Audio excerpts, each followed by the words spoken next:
Do you guys ever have a project that you are dreading? Like really dreading, like every single day you put off and you know you should be doing it, and every single time you write a to-do list it's at the top and then you go look at your to-do list and you kind of skip over it? Well, that's today. So I have, let's see, 1, 2, 3, 4, 5, 6, 7, 8, I think 9 Leyland cypress trees that I need to plant. And I normally don't mind planting plants. I love planting plants, but these are somewhat bigger. They're not huge. I got a really good deal at my H-E-B, which is our grocery store here in Texas. And so they were only 10 bucks a piece. I couldn't pass on it. I told myself I wasn't gonna buy any more plants this year, but I had to get them because I had this situation. Let me show you. So we have this skate ramp. There wasn't really a good place for it. This was the best spot. The only problem is it's slightly in our front yard. It's on the side of our house. My house is right here. My yard is kind of a hill, the whole thing, a slight slope. And so right here was the flattest spot to put this skate ramp. And so it's fine, but it looks really bad so our street runs this way, driving up to our house, and the back of the skate ramp doesn't look so good. Let me show you. This is the skate ramp. There's the back of it. It doesn't look so good. And here, if I turn the other way, that's where you drive in to our house. So that is what you're looking at when you drive up to our house, and it just doesn't look so good. So the plan was always to just put a hedge here, something. It was maybe gonna be holly. I don't know, I've been trying to figure out what to do. So we're about to do a little remodel. We're gonna put a porch that wraps around. So it's gonna be on the front of the house here and then come out on the side, because this is really like a really nice play area for the kids. So there's a trampoline over here, there's a ton of shade, and there's a big open space, and right up here, sorry, I tried to not move so fast. Right up here we have a kickball area, which is, I think, to be honest, why my husband bought this house. Because he loves baseball and he pictured us playing baseball all the time, or kickball. And so anyways, this is kind of like a play area, but I still want it pretty, right? Because this area right here would be so nice for parties. It's really shady. We have lights up in the trees, and so the skate ramp isn't bad from the front, but the backs, the two sides, look really bad. So I've always planned on doing a hedge, right? I didn't really plan on doing it right now, but I found these cypress trees for such a good price, and I thought they would make, you know, and the sooner, obviously, the sooner you get in trees, they need a lot of time to grow. So with trees, I always do feel a little urgent, like I need to get these in the ground. So these are my cypress trees. Let me show you. So here they are, and I have, let's see, 1, 2, 3, 4, 5, 6, 7, 8, 9. I have 9 of them. They don't actually look that big, but the problem is my ground here in my yard is horrible. Like, we literally live on a rock, we just live on rock. And so luckily the person who we bought this house for was so awesome and apparently brought in a lot of dirt. So we have about 6 inches, I think. Some spots it's a little more of dirt on top of the rock. So we at least have some nice grass, and I can somewhat put some stuff in. Like, I've already planted a bunch of fruit trees and they're all living and they're all doing okay. We'll see. They somehow found their roots, found places, even though we're on rock. But digging plants straight in the ground here is like, get out a jackhammer or a pickaxe, and I'm not really looking forward to it, to be honest. The forecast is like solid rain for the next 10 days. So I gotta get these in the ground right now. So I'm gonna get started. Okay, so this is what I'm trying to cover up. See over here, the skate ramp? This is the view of our house from the front road is right up here. So the plan is to put a hedge of something running straight across. Now this has always been my problem is, so I have my property fence, right? It's a rectangle, the fence of the property. My house sits like this, so at an angle, which it doesn't really bother me like when I'm in the yard and I'm walking around, because it's 5 acres, it's a pretty big yard. But when I look at it on paper, it drives me crazy because nothing is symmetrical. So my house is like this, my garage is a little like this, the potting shed is a little like this. The fence is a little like this, if that makes sense. So nothing lines up perpendicular. So whenever I'm putting in something straight, I'm always confused, like, do I line it up with the fence? Do I line it up with the house? So I have finally decided, put in a garden, and I decided, you know what, I'm just gonna kind of pretend, like, ignore the fence lines, and I'm just gonna line everything up from now on with the house. So sidewalks work and pathways work, and I just really like straight lines. So that's just kind of my brain. And so what I'm gonna do is I'm gonna run a line and make a straight line, straight from the edge of the house, straight out. And I know it will hit the fence crooked, but eventually we're gonna have trees and vines and everything on the property fence, and I think it'll just kind of go away and blend. So right now that's what I need to do, is draw a straight line and then measure between my trees. I think I'm gonna place these trees every, I don't know, 6 feet, 8 feet. I need to look and see how wide they get and put them a little closer than the recommended, because I do want it to be kind of a hedge. So, okay, so what I've got is I've got my hammer, I've got some wooden stakes, and these are just like some old plant labels that I didn't end up using, and some rope. And what I'm gonna do is I'm gonna put a stake at each end of where my line is gonna be. I'm gonna line it up with the edge of my house, and then along that string, I'll tie it from one stake to one stake. I'm gonna mark about every 6 feet and put another stake down, and then I'll know where my tree is supposed to go.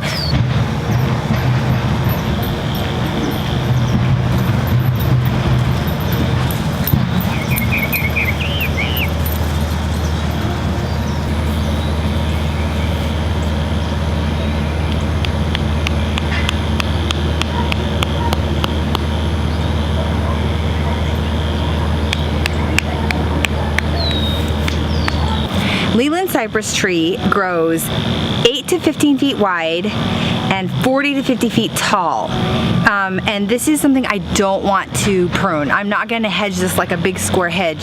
So if it can get up to 15 feet wide, then I probably want to plant them every, I think I want to plant them every 12 feet. Because I don't mind that they touch, like that would be great. But I also don't want space between them. Anything closer, I feel like they're not gonna get enough air and I'll invite disease and things like that. So definitely, I'm gonna plant those 12 feet apart. Hopefully they grow together. And it does say it's a fast growing tree. I've never had a Leyland cypress in my yard. I know about them, I think they're beautiful. I think they're gonna be great, and they're the color that I want. I love that deep green, and they're an evergreen element in my yard, which I don't have a lot of. A lot of my oak trees lose their leaves, so that'll be nice, because I do need something that is gonna cover up that skate ramp all through the winter also. So I don't want anything that loses its leaves. So and that's perfect, 40 to 50 feet tall, that's perfect. What I did is I put this rope right here and I ran it perpendicular with the skate ramp, because I knew that was perpendicular with the house. And so that gives me about 15 feet to the skate ramp. So I know it won't grow, into the skate ramp, but I definitely want it, even if it touches it, I'm kind of okay with that. I just really want it to border that.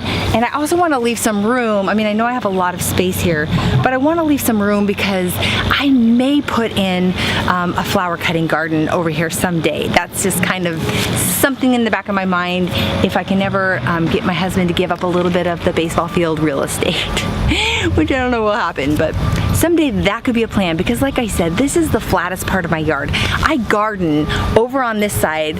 I garden over on the other side of my yard where it is not very flat, and so I'm always running into trying to find a way to level it, and so it would be way better if I had my cutting garden over here. Anyways, that's another day. So for now, I'm gonna go ahead and measure out every 12 feet and place my trees and then dig them in. Oh, I don't know where my son put it, but this one's okay. Oh, this isn't bad. Yep. All right, let's see. Okay, so the one thing that I almost always put in when I'm digging in a new plant is some all-purpose fertilizer. This is just Espoma plant tone. It's organic, and It's great for multi-purpose. I almost always use that one, unless it's something like hydrangea. I'll add something to make it more acidic, the soil, or a azalea or something like that. But for the most part, I just use an all-purpose plant food, and it just gives start that first year, give it a little bit of nutrients in the hole, and I just throw it in, just a handful.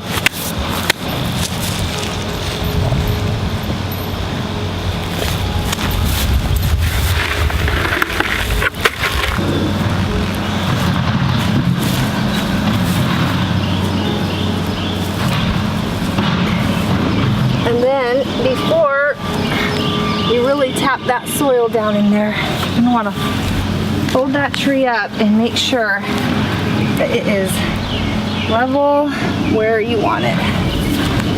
Standing up straight. There we go. Really.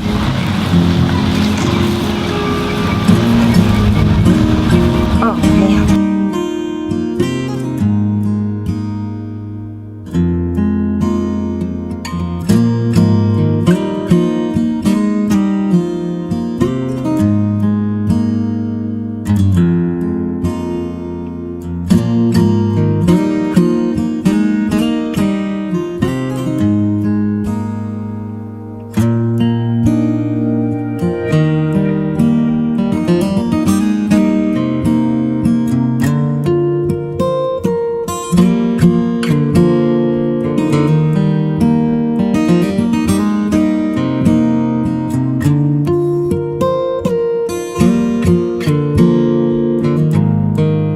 So it's the next day. I didn't quite get this project done in one day, which usually happens because life happens, right? But I have all my holes dug. I got a little bit of slow release fertilizer in each hole. And I got one tree in. I think I have room for 6 trees. So I have one planted. I need to plant 5 more trees. That actually leaves me 3 more trees I can put somewhere in my yard. I have a couple other spots that I want like an evergreen element throughout the winter. I do need to get them in before the rains start, which actually might be tonight. So yeah, I'll probably get those in today.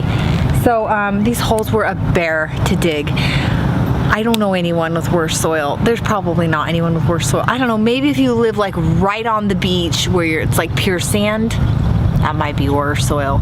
But anyways, we deal with what we have, right? And that's the life of a gardener, right? Is just making do with what you have or trying to make it as best as you can. And so I think these will grow though. And every other tree that I've put in, it was a nightmare to plant, but they're all surviving. They're finding little cracks in the rocks, finding a place for their roots to go. So I'm hoping that happens with these. Now I know there's an Arizona cypress that I think actually does a little better as far as, you know, disease resistant and things like that, but I just don't like the color. And I don't know, maybe my taste will change, but it's that very gray, bluish gray, not even like pretty green blue. It's like gray. And once in a while I see it in a landscape where it's just like a really healthy, good looking specimen, and it just with what it's companion planted with, I like it, but most of the time I'm like, it looks like a dead tree to me. That's just my taste. And so if this plant will work, I'm really hoping the Leyland Cypress will work and stay healthy and look pretty. I'm gonna go plant the rest of my trees now.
so now I'm just gonna go around and cut all the tags off.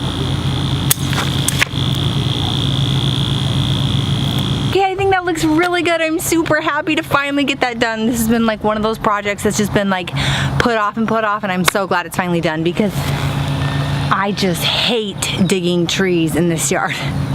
So I'm gonna move on to a much more fun project of working in my vegetable garden or in my flower beds. But I'm glad it's done. I'm gonna be so happy when I have a hedge of beautiful trees and you can't see that skate ramp from the front yard. And then what I do, I just want to let you know a little bit about what I do after I plant. I always make sure that I record what I've done in my garden journal. So all I do, super simple because I knew I had to make it simple. There's no way I could have had like a complicated system. So I use Evernote, just basically a way to store files, and you can sync it with your computer and your phone and your iPad and whatever you use. It's all connected. So if I save something on my home computer or my desktop, I can pick it up on my phone. So that's what I love about it, and that's how I journal. And so I have a separate gardening journal in Evernote. So I'll have like 2019, that's one notebook. Another notebook is 2018, and I just do it by year. And all I do is I put in a new entry every time I work in the garden. It's not like a daily thing or anything, but just anytime I do anything new.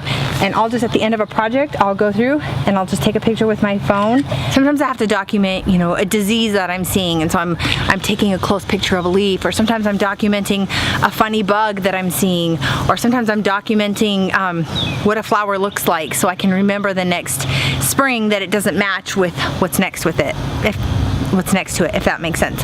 So anyways, for now, basically all I'm taking is a picture of the trees, showing what I did.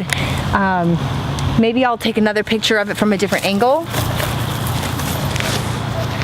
So I took a picture of it from the side, showing the height of it, which will be fun in a few years to watch it grow and to take a few pictures of it and record, you know, how long it took for those trees to grow and to get taller than the skate ramp. So then after that, what I do is I always keep one plant tag.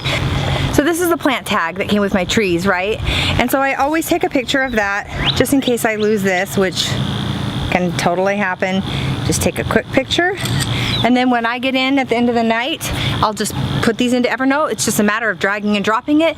Write a few notes like planted 6 Leyland Cypress trees in, what is this?